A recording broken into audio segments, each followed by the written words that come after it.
Good morning students, welcome back. सामाजिक विज्ञान शिक्षण में जो विधि, प्रविधि और टेक्निक्स की बात चल रही थी, उसमें आज का टॉपिक है नाटकीय प्रविधि। नाटक का नाम आते ही हमारे मन में बड़ा उल्लास होता है, बड़ी खुशी होती है और अपने आप को मनोरंजित फील करते हैं कि मनोरंजन हो रहा है या होने वाला है, ऐसा हम फील करते हैं। यदि इसी बात को हम शिक्षण में अप्लाई कर दें तो बच्चे उल्लासित होकर अध्ययन करेंगे। वैसे नाटकों की जब बात करें तो नाटक भारत में कोई नई चीज़ नहीं है, प्राचीन काल से ही इसका प्रचलन है।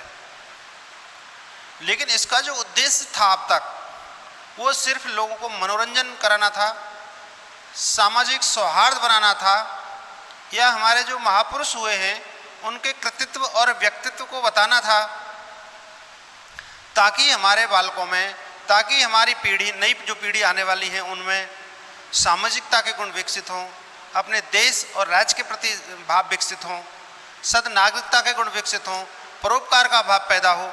इस उद्देश्य से वो नाटक किए जाते थे। लेकिन इसी बात की महत्ता को जानकर हमारे शिक्षाविदों ने सोचा कि क्यों ना हम इस प्रविधि का शिक्षण में भी उपयोग करें, ताकि बालक खेल खेल में, मनोरंजन में, नाटक में आसानी से विषय वस्तु का ज्ञान प्राप्त कर लें और जीवंत ज्ञान प्राप्त होगा। इससे बालक न केवल सीखेगा बल्कि जानेगा, वो लर्न करेगा। याद रखना अलग बात है और उसको अधिगम करना अलग बात है, लर्न करना अलग बात है। जो चीज़ हमने समझ ली, जो चीज़ हमने पढ़ ली, वो चीज़ हमारे जीवन में हम भूलेंगे नहीं। लेकिन जिस चीज़ को हम याद रख रहे हैं या रट रहे हैं, वो चीज़ हम कुछ दिन बाद भूल सकते हैं। लेकिन इन चीज़ों को इस नाटक आदि के माध्यम से जो हम सीखते हैं, इसलिए नहीं भूला जा सकता कि प्रसंग आते ही वो चीज़ हमारी मेमोरी में कनेक्ट ऑटोमेटिक हो जाएगी, जो हमने अध्ययन काल में सीखा था। इस तरह से बालक के भावी भविष्य की तैयारी के लिए नाटकों का आयोजन करना बहुत जरूरी है। विशेषकर सामाजिक ज्ञान विषय इसके लिए सर्वश्रेष्ठ विषय है, क्योंकि इसमें सारे विषय समाहित हैं जो हमारे समाज से रिलेटेड हैं, जो हमारे समाज से जुड़े हुए हैं। इसलिए सामाजिक विज्ञान शिक्षण में नाटकीय जो प्रविधि है, इसका उपयोग अधिक बढ़ जाता है। इस प्रविधि से छात्रों में सृजनात्मक शक्तियों का विकास होता है, वो नया करना सीखते हैं, अपना स्वयं का कुछ करना चाहते हैं। और दूसरी विधियां कैसी हैं? जिनसे बालक केवल रट सकता है और रटी हुई बात ज़्यादा दिन तक नहीं रहती, वो भूल जाते हैं। लेकिन इसके माध्यम से बालक स्वयं फील करता है, अपने अंदर एक कौशल विकसित करता है नई नई चीज़ करने के लिए। इस विधि का प्रयोग शिक्षण में बहुत ही आधुनिकतम है। इसे भी 21वीं सदी की देन ही माना गया है।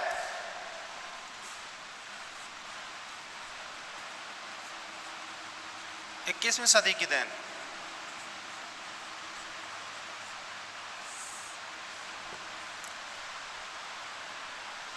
क्यों? क्योंकि इससे पहले इस विधि का प्रयोग नहीं किया जाता था। हालांकि विद्यालय आदि में पहले भी किया जाता था, लेकिन वो उद्देश्य जो था सिर्फ वो मनोरंजनात्मक था। बालकों का मनोरंजन कराने के लिए, सांस्कृतिक साहित्यिक कार्यक्रमों की शोभा बढ़ाने के लिए वो काम किए जाते थे।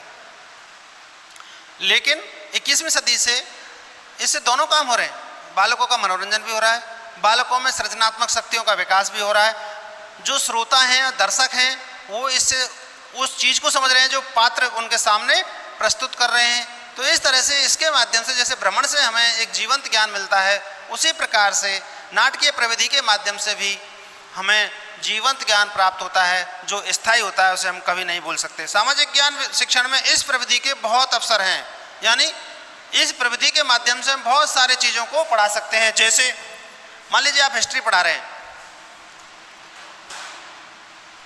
हिस्ट्री भी इसी का एक पार्ट है। इतिहास में मान लीजिए आपने एक टॉपिक ले लिया, शिवाजी की आगरा यात्रा।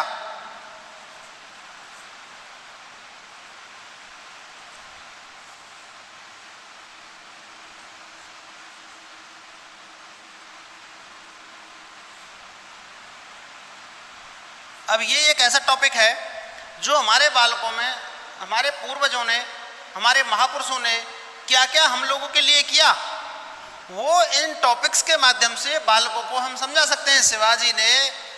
शिवाजी महाराज ने आगरा की यात्रा की थी, उस समय उस दौरान उन्होंने कितने बढ़िया बढ़िया काम किए, उन सारी चीज़ों को हम यहाँ प्रदर्शित कर सकते हैं। किस तरह से उन्होंने कष्ट पाकर हम लोगों को सुखी बनाने के लिए, नई पीढ़ी की सुख के लिए उन्होंने कितनी यात्राएं झेली, कितने कष्ट पाए, कितने ही उन्होंने युद्ध किए, और इनकी जो युद्ध कला थी वो विश्व में अनूठी थी। इनकी जो युद्ध कला थी वो छापामार थी। इनके लिए कोई भी किला अवैध नहीं था। ऐसा सुनने में आया है कि शिवाजी के पास एक ऐसा गोह था जिसे वो अपने साथ रखते थे, और कहीं भी किसी भी दीवार आदि पर चढ़ना हो तो उस गोह में रस्सी बांधकर वो फेंक देते थे, और वो गोह दीवार से चिपक जाती थी, और शिवाजी उसके माध्यम से आसानी से किसी भी किले में जा सकते थे और वहाँ अपने उद्देश्य की पूर्ति वो करते थे। दुश्मन सैनिकों को मारते और हमारे लोगों को वहाँ से फ्री करवाते। इस तरह से दूसरा भी ले सकते हैं, जैसे महाराणा प्रताप का ले सकते हैं। महाराणा प्रताप ने भी हम लोगों के लिए बहुत काम किए।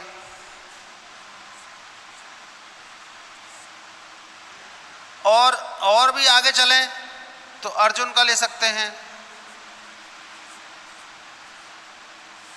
या और कोई टॉपिक ले, गुरु शिष्य संबंध ले लें।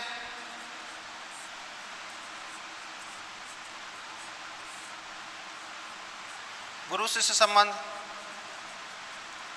इस तरह से ऐसे बहुत से टॉपिक्स हैं जिनको ऐतिहासिक महत्व के, जिनको हम नाटक खेलकर बालकों को आसानी से समझा सकते हैं। मान लीजिए आप पॉलिटिकल साइंस का कोई टॉपिक पढ़ा रहे हैं तो उसमें आप ले सकते हैं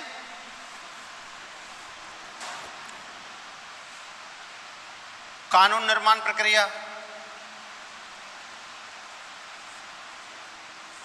कानून निर्माण प्रक्रिया,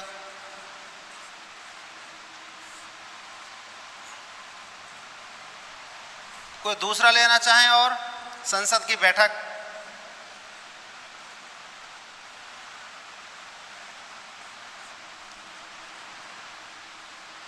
अभी बर्निंग एक चल रहा है, ग्राम पंचायत चुनाव,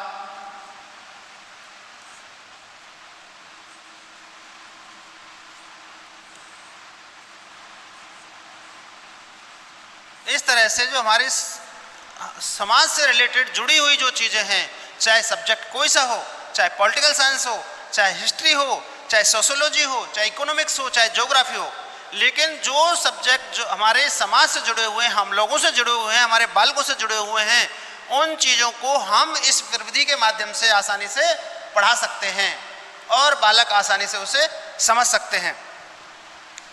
और दूसरे भी ऐसे बहुत सारे विषय हैं, उनको भी हम इसके माध्यम से पढ़ा सकते हैं। जैसे इकोनॉमिक्स है, इकोनॉमिक्स में बैंक के प्रमुख कार्य पढ़ा सकते हैं। ज्योग्राफी है, ज्योग्राफी में भारत में प्रमुख फसलें पढ़ा सकते हैं, या भारत का ग्रामीण जीवन पढ़ा सकते हैं। ज्योग्राफी के माध्यम से भारत का ग्रामीण जीवन जब आप बताएंगे तो भारत की वास्तविक तस्वीर बालकों के सामने आएगी कि किस तरह से किसान परेशान रहता है, किस तरह से किसान को सदैव जोखिम रहती है, कभी बरसात की, कभी सूखे की, कभी आंधी की, कभी तूफान की, कभी सुनामी की, कभी ओलावृष्टि की, कभी अनावृष्टि की। तो इस तरह से किसान के ऊपर, और कभी सर्दी पाला पड़ जाता है, तो किसान बेचारा विभिन्न प्रकार की समस्याओं से जूझता रहता है। तो इसके माध्यम से हम अपने बालकों को बता सकते हैं कि किसान किस तरह से परेशान होते हुए भी पूरे देश को अन्न खिलाता है, इसीलिए उसको अन्नदाता की श्रेणी में रखा गया है। किस तरह से अपने बालकों को पढ़ाता है, देश की आर्थिक हालात हमारे बालक सुधारने का प्रयास करेंगे उन चीज़ों को देखकर कि किस तरह से हमारे गार्जियन हमें पढ़ा रहे हैं, वो कैसे कैसे कष्टों में हैं। ये भाव उनके अंदर पैदा होगा कि जो हमारे घर वालों ने या हमारे गार्जियंस ने कष्ट झेले हैं, उन कष्टों को हमारे और जो भाई हैं वो नहीं झेलें, आने वाली पीढ़ी है वो नहीं झेले, और देश एक उन्नत और विकासशील देश बने। इस तरह से विभिन्न चीज़ों को हम इस प्रविधि के माध्यम से, नाटक के माध्यम से आसानी से कक्षा कक्ष में प्रस्तुत कर सकते हैं। इसी संबंध में फ्रैंकलिन बेंजामिन, आपने नाम सुना होगा, एक बहुत ही अच्छे लेखक हुए, उन्होंने लिखा है टेल मी, इसी के संबंध में लिखा है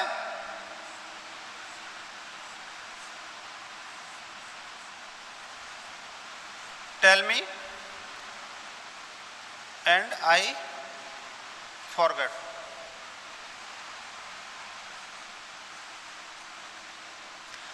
आगे कहा है teach me and I remember.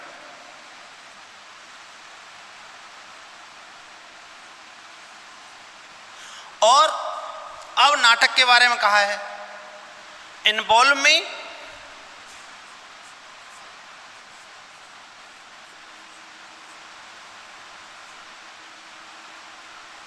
And I learn.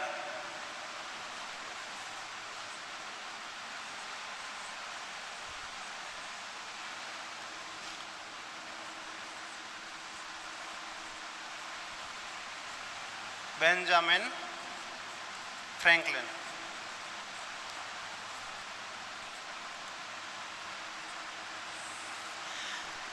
Benjamin Franklin ने कहा है नाट की प्रविधि के लिए tell me and I forget, यानी आप मुझे कहेंगे और मैं भूल जाऊंगा। इसका मतलब व्याख्यान के माध्यम से बालकों को जो चीज हम पढ़ाएंगे उस चीज को बालक भूल जाएगा।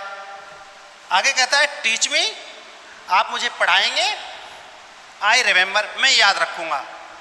लेकिन वो स्थायी नहीं होगा, कुछ समय तक याद रहेगा फिर बालक भूल जाएगा। अब कितनी बड़ी बात कह रहा है यहाँ, इन्वॉल्व मी यानी मुझे सम्मिलित कीजिए, आई लर्न, और मैं सीख जाऊंगा। यहाँ भूलने की बात कही है, यहाँ याद करने की बात कही है और यहाँ सीखने की बात कही है। इसी बात पर जोर, इन्वॉल्व मी और लर्न। इन्वॉल्व मी का मतलब है नाटक में मुझे सम्मिलित कीजिए। सम्मिलित होने का मतलब ये नहीं है कि मैं कोई रोल प्ले करूं। सम्मिलित होने का मतलब दर्शकों से भी है। जितना जो बालक यहाँ रोल प्ले कर रहा है उतना ही सामने वाले बैठने वाले बालक सीख रहे हैं, बल्कि वो और ज़्यादा सीख रहे हैं। क्यों? क्योंकि वो उनके इम्प्रेशन को भी सीख रहे हैं, उनके फेस इम्प्रेशन को भी सीख रहे हैं। जबकि रोल प्ले करने वाला व्यक्ति अपने फेस के इम्प्रेशन नहीं देख पाता। इसलिए जितने भी बालक हैं जो उसमें इन्वॉल्व हो रहे हैं, चाहे उनके गार्जियन हैं चाहे दूसरे और लोग हैं, सबको कुछ ना कुछ नाटक के माध्यम से नई चीज सीखने को मिलती है। इसीलिए बेंजामिन फ्रैंकलिन ने कहा है बालक को शिक्षण में इन्वॉल्व कीजिए। इसीलिए आधुनिक शिक्षण विधियों की जब बात आती है, पाठ के विकास की बात आती है, तो सबसे पहले यह बात आती है कि अधिक से अधिक श्यामपट्ट का कार्य कीजिए कक्षा कक्ष में, अधिक से अधिक कम्युनिकेशन कीजिए कक्षा कक्ष में। और यदि ये दो काम, चॉक एंड टॉक, ये दोनों काम कक्षा कक्ष में नहीं होते हैं, इसका मतलब हमारा शिक्षण ज़्यादा प्रभावी नहीं होगा। उसका कारण क्या है? उसका कारण है कि उसमें सिर्फ शिक्षक सक्रिय रहेगा। और परंपरागत जो शिक्षण विधियां थी उनमें शिक्षक रहता है, लेकिन वो विधियां मनोवैज्ञानिक विधियां नहीं हैं, वो बालकों को ज़्यादा अच्छे तरीके से नहीं सिखा पाती। इसीलिए हमारे शिक्षाविदों ने मनोवैज्ञानिक आधार पर नवीन शिक्षण विधियों का, नवीन प्रविधियों का प्रतिपादन किया। और उन्हीं की श्रेणी में एक और प्रविधि है नाटकीय प्रविधि। ये नाटकीय प्रविधि बहुत सजीव है। जिस तरह से सेमिनार है, वाद विवाद है, उसी तरह से नाटकीय प्रविधि भी है। अतः यह कहा जा सकता है कि नाटकीय प्रविधि के माध्यम से बालकों को जो ज्ञान प्राप्त होता है, उस ज्ञान को बालक कभी भूल नहीं सकता। यह विधि जब सहायक विधि के रूप में काम करेगी तो प्रदर्शन विधि है, डेमोस्ट्रेशन मेथड है। डेमोस्ट्रेशन मेथड के साथ ये विधि काम करेगी। इसीलिए इस विधि को प्रविधि कहा है, विधि नहीं कहा, टेक्निक्स का, टीचिंग टेक्निक। ठीक है, इस तरह से ये कहा जा सकता है कि हम शिक्षण में बालकों को अधिक से अधिक इन्वॉल्व करें। जब आपका फाइनल लेसन होता है उसमें भी यही चीज़ देखने को आती है कि जो आप फाइनल लेसन जब देंगे, कक्षा को जब आप पढ़ाएंगे, यूनिवर्सिटी की जब टीम आपको देखने आएगी तो वो आपका कॉन्फिडेंस देखेंगे, वो आपका और बच्चों का कम्युनिकेशन देखेंगे, वो आपका और श्यामपट्ट का कितना सहयोग हो रहा ले रहे हैं एक दूसरे का। हम श्यामपट्ट पर कितना लिख रहे हैं, बालक को श्यामपट्ट पर लिखे हुए को कितना अपनी कॉपी में नोट कर रहे हैं, जो आप पढ़ा रहे हैं पिन पॉइंटेड है कि नहीं, क्रमबद्ध है कि नहीं, उससे रिलेटेड सहायक सामग्री आप काम में लाएं कि नहीं, इन सारी चीज़ों को देखता है, तब आपका मूल्यांकित वो करता है। मूल्यांकित करने के लिए इन सब चीज़ों को देखना बहुत जरूरी है। यदि नहीं देखेगा तो मूल्यांकन नहीं होगा। इसी तरह से नाटकीय प्रविधि के माध्यम से हम सारे बालकों की नॉलेज टेस्ट करने के लिए, जब ये खत्म हो जाएगा अगले दिन सब बालकों को कक्षा में बैठाएंगे, फिर बालकों से पूछा जाएगा, जितने भी इससे रिलेटेड प्रश्न बनते हैं उन सारे प्रश्नों को शिक्षक एक प्रश्नावली के रूप में लेकर आएगा और बालकों से पूछेगा, जिससे शिक्षक को ये पता चलेगा, शिक्षक को जिससे ये संतुष्टि होगी कि मेरे द्वारा नाटक प्रविधि के माध्यम से बालकों को जो हमने बताया वो बालकों ने कितना लर्न किया और कितना लर्न नहीं किया। इसलिए यह विधि श्रेष्ठ विधियों में गिनी जाती है। इसकी विशेषताएं क्या हैं? इसको श्रेष्ठ मानने के पीछे कारण ये है कि इसकी बहुत सारी विशेषताएं हैं। पहली विशेषता, स्वयं क्रिया द्वारा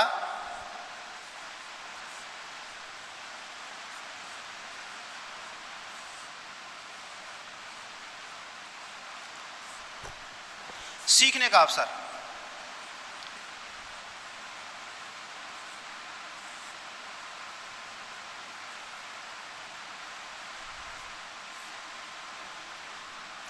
अर्थात बालक स्वयं क्रिया करते हैं और इस स्वयं क्रिया करने के माध्यम से भी उनको लर्न होता है। सामने बैठे हुए बालक उसे रूबरू फील करते हैं, इसलिए भी ये बहुत अच्छा है। दूसरा है पाठ की सूक्ष्मतम विवेचना।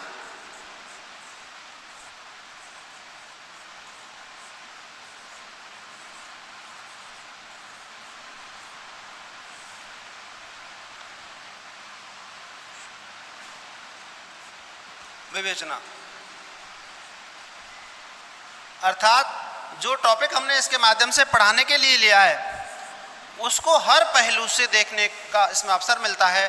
क्यों? क्योंकि बालक उसकी हर चीज़ को, वहाँ जो पात्र हमने अलग अलग डिवाइड किए, जिनको भूमिका अलग अलग दी हैं, वो सब लोग उसमें अपनी भूमिका निभाएंगे, जिससे बालक सारी चीज़ों को, जो उस पाठ से रिलेटेड गहन बातें हैं, गूढ़ रहस्य की बातें हैं, उन सब बातों को सीखेंगे। जो चीज़ें पाठ्य पुस्तक में हमारे में नहीं दी गई हैं उनको भी बालक फील करेंगे। तीसरी जो विशेषता है वो आत्मविश्वास की वृद्धि है।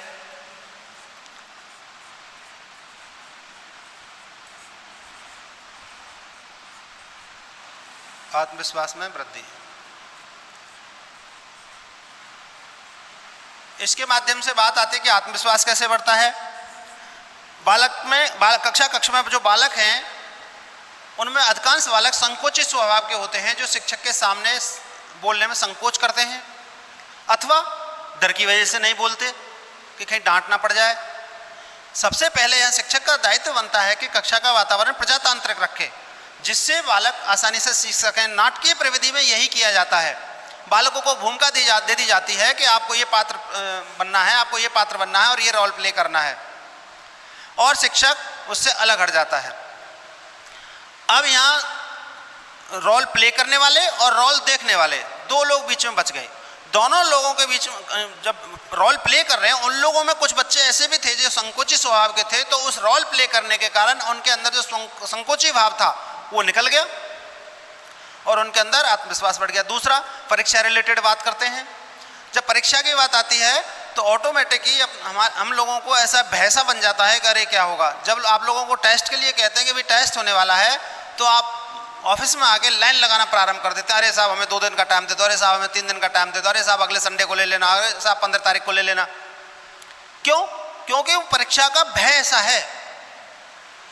लेकिन इस प्रविधि के माध्यम से आपने किसी भी पाठ को देखा है, किसी भी लेसन को इसके माध्यम से लर्न किया है, तो ऑटोमेटिकली आप में कॉन्फिडेंस होगा। अगर इससे रिलेटेड परीक्षा में कोई प्रश्न आ गया तो आप एकदम से प्रफुल्लित हो जाएंगे, अरे इसको तो मैं जानता हूँ, और सीधा आप उस प्रश्न को हल कर देंगे। इस तरह से ये कहा जा सकता है कि यह प्रविधि ऐसी प्रविधि है जिससे बालकों में आत्मविश्वास की वृद्धि होती है।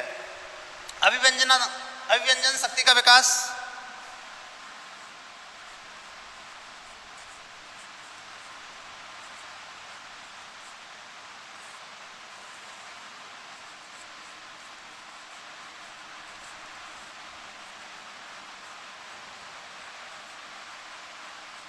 इसका मतलब है कि आप में कम्युनिकेशन स्किल भी विकसित होती है वाद विवाद के माध्यम से। जो पात्र होते हैं आपस में डिस्कस करते हैं, अच्छी भाषा शैली काम में लेते हैं और उसकी कई दिन से प्री प्लान करते हैं, कई दिन से उसकी तैयारी करते हैं। इसलिए ऐसा लगता नहीं कि हम आज ही बोल रहे हैं, एक दूसरे से आज ही मिल रहे हैं, जो झिझक होगी, अर्थात उनके अंदर बोलने की जो क्षमताएं हैं, अभिव्यक्त करने की जो क्षमताएं हैं, वो भी विकसित होंगी। किस तरह से हम प्रमाणिक शब्द काम में लें, किस तरह से हम विधायक भाषा का प्रयोग करें, इन सारी चीज़ों को हम इस नाटक के माध्यम से बालक के अंदर विकसित करते हैं, जिससे उसकी अभिव्यंजन शक्ति का विकास होता है। संकोची स्वभाव के बालकों के लिए रामबाण।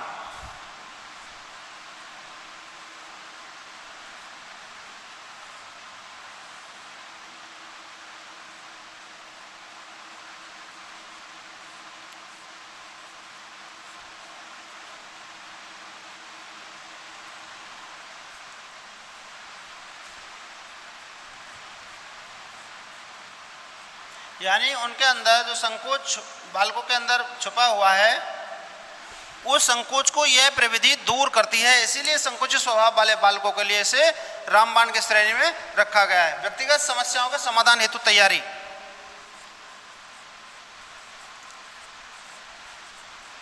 व्यक्तिगत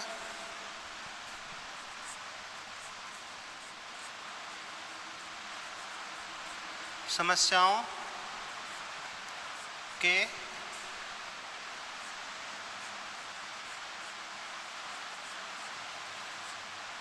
समाधान की तैयारी।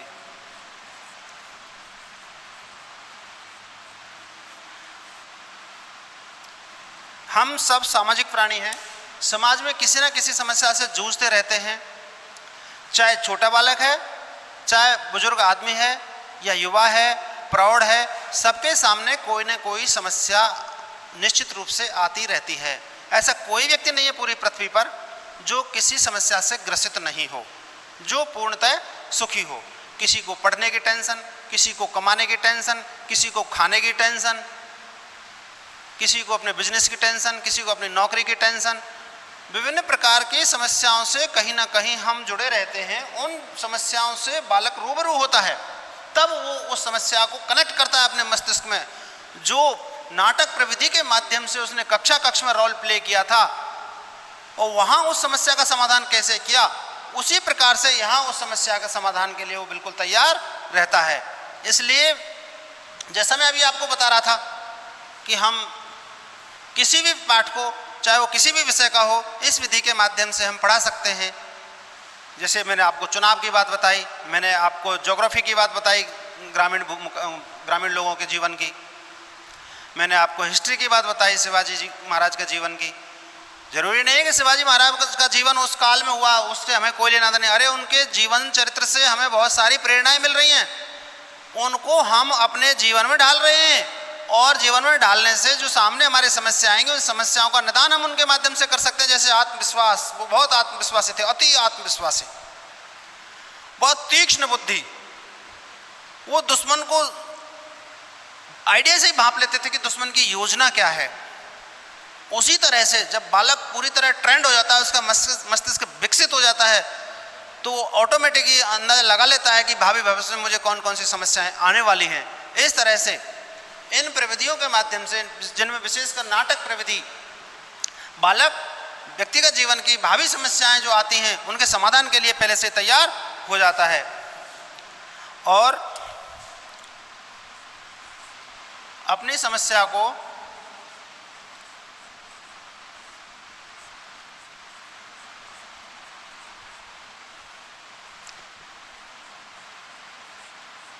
प्रभावी तरीके से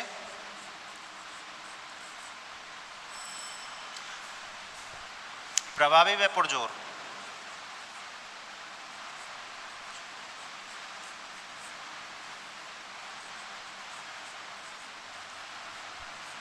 तरीके से रखने में सक्षम।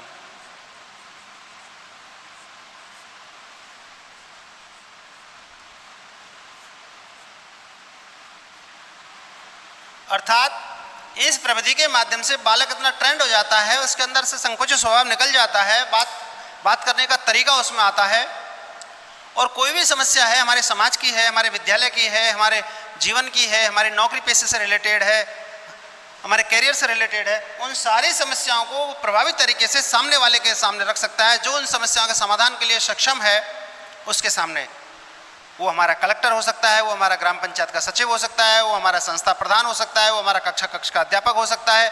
कहीं भी बालक को कोई समस्या आती है और वो अपनी बात रखना चाहे तो इस प्रविधि के माध्यम से बात रखने की कला उसमें विकसित होती है और अच्छे और प्रभावी तरीके से वो अपनी बात कह सकने में सक्षम होता है। और लास्ट है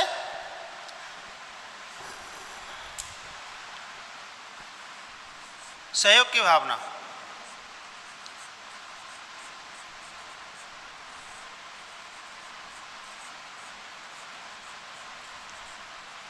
कहते हैं ना संगठन में शक्ति है। नाटक कोई एक पात्र खेल सकता है क्या? नहीं खेल सकता। नाटक के लिए दो या दो से अधिक आदमियों का होना बहुत जरूरी है। एकाकी नाटक भी होते हैं लेकिन उनके माध्यम से कक्षा शिक्षण प्रभावी तरीके से नहीं कराया जा सकता, केवल मनोरंजन किसी का कराया जा सकता है कॉमेडी वगैरह के माध्यम से। लेकिन इसमें सब लोग एक टीम के रूप में होते हैं और टीम भावना सब में विकसित हो जाती है कि किस तरह से हम एक दूसरे का सहयोग करके इस काम को अंजाम तक पहुंचाएंगे। जिस प्रकरण को हमने नाटक विधि से पढ़ाने के लिए चुना है उसको किस तरह से पूरी तरह संपादित करेंगे। तो बालक में ऑटोमेटिक ही सामाजिक भाव, सौहार्द की भावना, एक दूसरे के सहयोग की भावना, ये सारी बातें उसमें विकसित हो जाती हैं। क्यों? क्योंकि वो नाटक के पात्रों का भी उनमें अहम रोल है। जो अहम रोलों की भूमिका से जो वो सीख रहे हैं उसका भी अहम रोल है। इस तरह से ये कहा जा सकता है कि टीम भावना होने के कारण नाट्य प्रविधि में सहयोग की भावना विकसित होती है।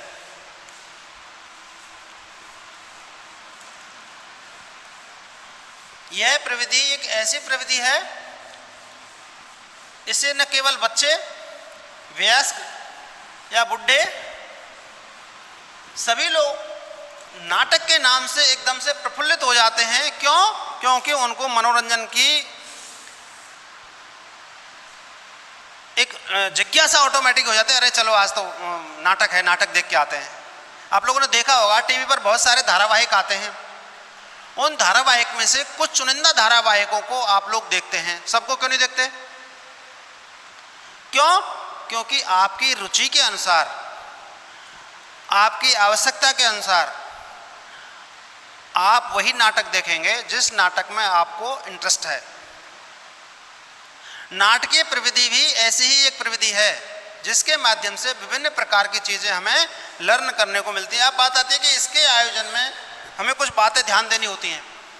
ऐसा कोई काम नहीं है जो बगैर योजना के करें। बगैर योजना के किया हुआ काम 99% सफल नहीं होता और 1% जो सफल होता है वो भगवान की कृपा मान लो या संयोगवश मान लो, वो काम सफल होता है। अन्यथा 99% काम बगैर योजना के सफल नहीं होते। आप स्कूल आते हैं, उससे पहले शाम को ही आपको योजना बना लेते हैं। 7 बजे जगना है, 7:30 बजे नहाना है, कॉलगेट ब्रश करनी है, खाना खाना है, इतने बजे बस आ जाएगी, बस स्टैंड पर पहुंचना है, बस में बैठना है। फिर जैसे कॉलेज में आज मेरा सुविचार का नंबर है, आज मेरा प्रेरक प्रसंग सुनाने का है या प्रार्थना का है या पीटीआई की भूमिका में जाना है। तो ये सारे पहले से ही आप माइंड मेकअप करके कक्ष में आते हैं, स्कूल में आते हैं। क्यों? क्योंकि आपको वहाँ सफल होना है अपने रोल में, अपनी भूमिका में। आज मान लीजिए पीटीआई की भूमिका दी है, किस तरह से आपको क्या करना है इसका आप रिहर्सल पहले ही मस्तिष्क में कर लेते हैं। घर पर कौन सा विचार लिखना है इसकी प्लानिंग पहले ही कर लेते हो कि ये मुझे विचार लिखना है। कौन सा प्रेरक प्रसंग सुनाना है पहले से तैयार करके आते हो। तो इस तरह से प्लानिंग शुड बी मस्ट, हर काम के लिए बहुत जरूरी है। पहला, प्रशिक्षित शिक्षक द्वारा आयोजन।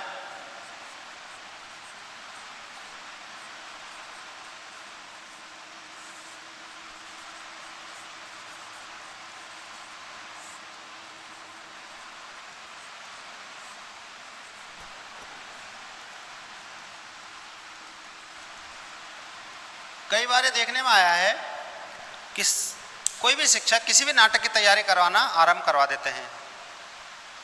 वो भी गलत नहीं है, लेकिन उसकी जगह यदि प्रशिक्षित अध्यापक किसी नाटक की तैयारी करवाएगा, नाटकीय प्रविधि से हम जो पाठ पढ़ाना चाह रहे हैं उसकी तैयारी करवाएगा, चूंकि उसमें विशेष योग्यता है उस क्षेत्र की, जिस क्षेत्र से हम पढ़वाना चाहते हैं, यानी नाटकीय प्रविधि की विशेष योग्यता है, कोई ना कोई नई चीज वो उसमें ऐसा जोड़ देगा जिससे वो हमारा बहुत ही रोचक बन जाएगा। इसलिए प्रशिक्षित अध्यापक का होना इसमें बहुत जरूरी है।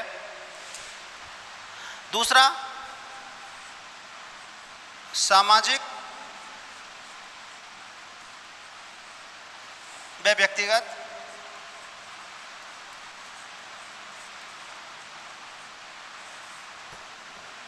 समस्याओं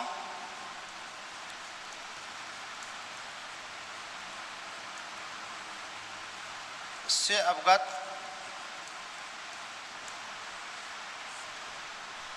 कराया जाए।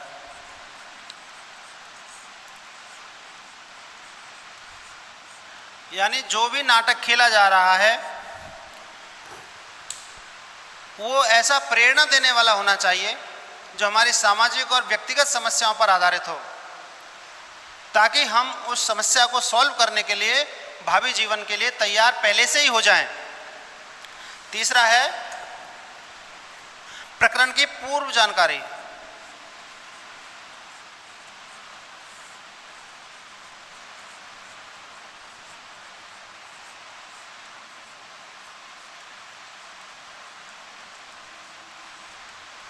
यदि प्रकरण के बालकों को पूर्व जानकारी नहीं है तो अच्छे तरीके से उसकी तैयारी करके नहीं आएंगे। इसलिए शिक्षक का ये दायित्व है कि बालकों को प्रकरण पहले ही बता दिया जाए, जो नाटक खेला जा रहा है उस नाटक के बारे में पहले ही बता दिया जाए कि फला विषय पर हमारा नाटक होगा, उसमें इन बच्चों का ये रोल होगा, ताकि बालक उसकी तैयारी पूर्व में ही करके आए, जिससे किसी भी प्रकार का व्यवधान नहीं हो। यदि बालकों को हमने कह दिया कल नाटक होगा और किसी को ये नहीं बताया कि आपका रोल क्या रहेगा, किस विषय पर रहेगा, कितने लोग दर्शक होंगे, कितने रोल प्ले करने वाले होंगे, उसमें कौन कौन लोग आएंगे, तो हमारा काम संपादित नहीं होगा। क्यों? क्योंकि प्लानिंग नहीं है। प्लानिंग यदि हम करते हैं, बालकों को प्रकरण की जानकारी देते हैं, पात्रों की जानकारी देते हैं, समय की जानकारी देते हैं, स्थान की जानकारी देते हैं, दर्शक और श्रोताओं की जानकारी देते हैं, तो बालक पहले से तैयार होकर आएगा। इसलिए बहुत जरूरी है कि बालक को संपूर्ण जानकारी उपलब्ध करवाई जाए।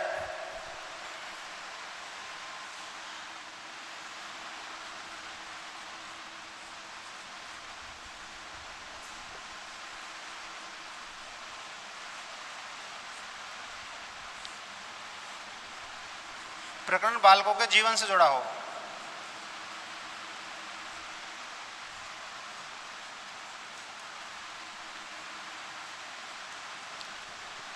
मैं पहले भी आपको कई बार बता चुका हूं और बता देता हूं आज, कोई भी प्रकरण है, कोई भी चीज है हमारे सामाजिक जीवन में, हमारे व्यक्तिगत जीवन में, उसे हमारी लाइफ से हम जोड़ देंगे तो हम उसमें ज़्यादा इंटरेस्ट लेंगे। जैसे कोई नाटक खेल रहे हैं, उस नाटक को बालकों से जोड़ दिया जाए, इससे बालकों को क्या नुकसान है, क्या बालकों को फायदे हैं, तो उसमें उसी हिसाब से वो इंटरेस्ट लेंगे। जैसे आपके 4 पेपर कंपलसरी हैं, हिंदी, इंग्लिश, पर्यावरण और कंप्यूटर एप्लीकेशन। आप इन चारों पेपर को ही साल में 15 दिन मुश्किल से पढ़ते होंगे, या पेपर से 1-2 दिन पहले। क्यों? क्योंकि इनका आपके कैरियर से कोई संबंध नहीं, सिर्फ इनकी नॉलेज जरूरी है आपको, लेकिन आप उस पर भी ध्यान नहीं देते। ध्यान देते हैं आप उन सब्जेक्ट्स पर जो सब्जेक्ट आपकी मार्कशीट में, आपकी परसेंटेज में जुड़ते हों। यदि इन सब्जेक्ट को भी जोड़ दिया जाए तो आप इतना ही इंटरेस्ट इन सब्जेक्ट में लेंगे जितना दूसरे सब्जेक्ट में। ठीक उसी प्रकार से जो प्रकरण हमने कक्ष में नाटक के लिए चूज किया है, वो बालकों के व्यक्तिगत जीवन से जुड़ा हुआ होगा तो सारे बालक उसमें बहुत इंटरेस्ट लेंगे। यदि उनके जीवन से जुड़ा हुआ नहीं है तो ना रोल प्ले करने वाले इंटरेस्ट लेंगे और ना ही दर्शक।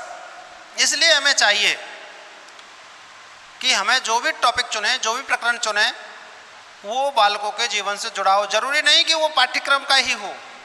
कई बार बालकों के मनोरंजन के लिए भी हम नाटक खेलते हैं जिसमें हास्य ज़्यादा हो, जिसमें विषय की गहन जानकारी हो, जिसमें ऐतिहासिक बातें हों और वो बातें बालक ने पहले नहीं सुनी हों तो उनमें बालक ज़्यादा इंटरेस्ट लेता है। इसलिए हमें प्रकरण चयन के समय इन विशेष बातों का ध्यान रखा जाना चाहिए, तो ही हमारा प्रकरण ज़्यादा अच्छा पढ़ाया जा सकता है। प्रस्तुति रोचक।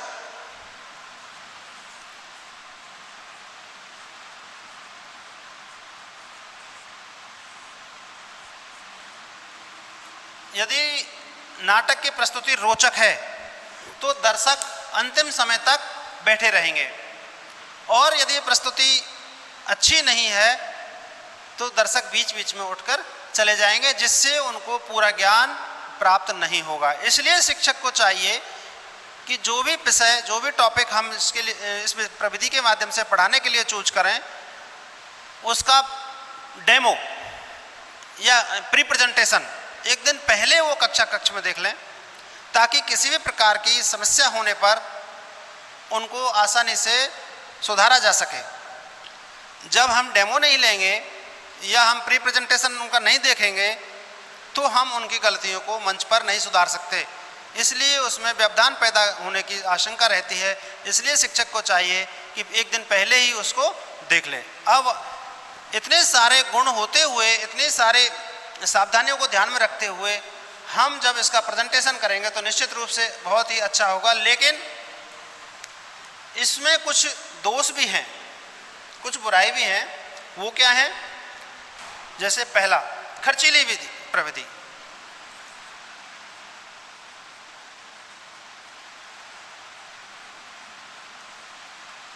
खर्चीली प्रविधि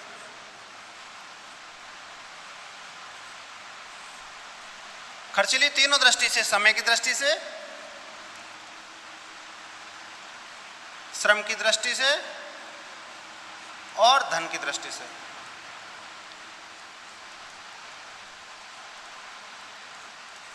अर्थात इस प्रविधि के माध्यम से जब हम बालकों को पढ़ाएंगे तो बहुत अधिक समय लगेगा, क्योंकि 3-4 दिन पहले से ही तो बालक तैयारी करेंगे, जिसके कारण उनकी दूसरी विषयों का जो शिक्षण है वो प्रभावित होगा, वो उनसे छूट जाएगा, नहीं सीख पाएंगे।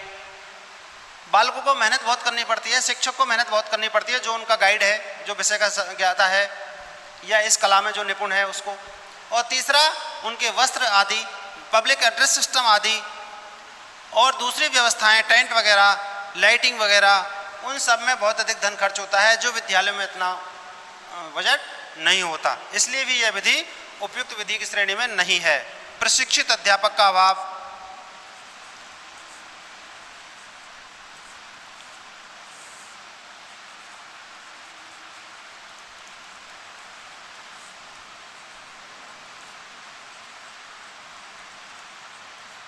हमारे विद्यालयों में इस कला में निपुण जो शिक्षक हैं वो बहुत ही कम हैं, इसलिए अच्छे तरीके से इसका प्रेजेंटेशन आम शिक्षक नहीं करवा सकता, इसलिए भी इसमें थोड़ा सा दोष है। तीसरा है, भावनाओं का ध्यान रखा जाए। भावना आहत होने का खतरा, भावना आहत होने का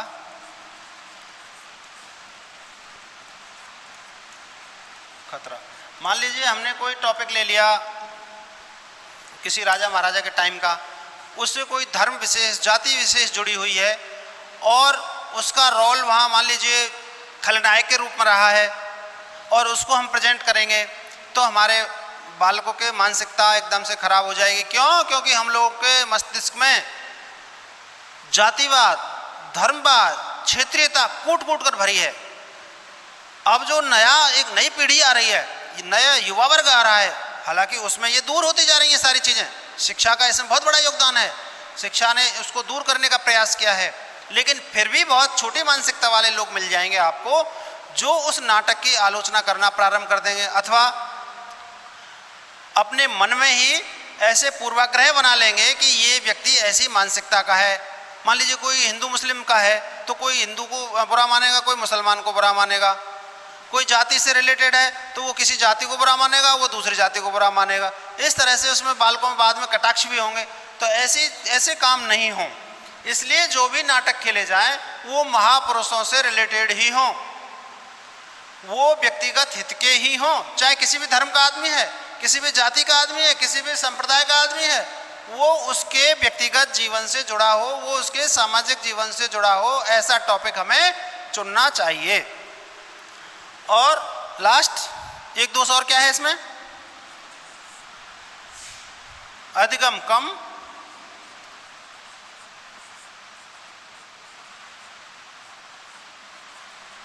मनोरंजनात्मक ज्यादा।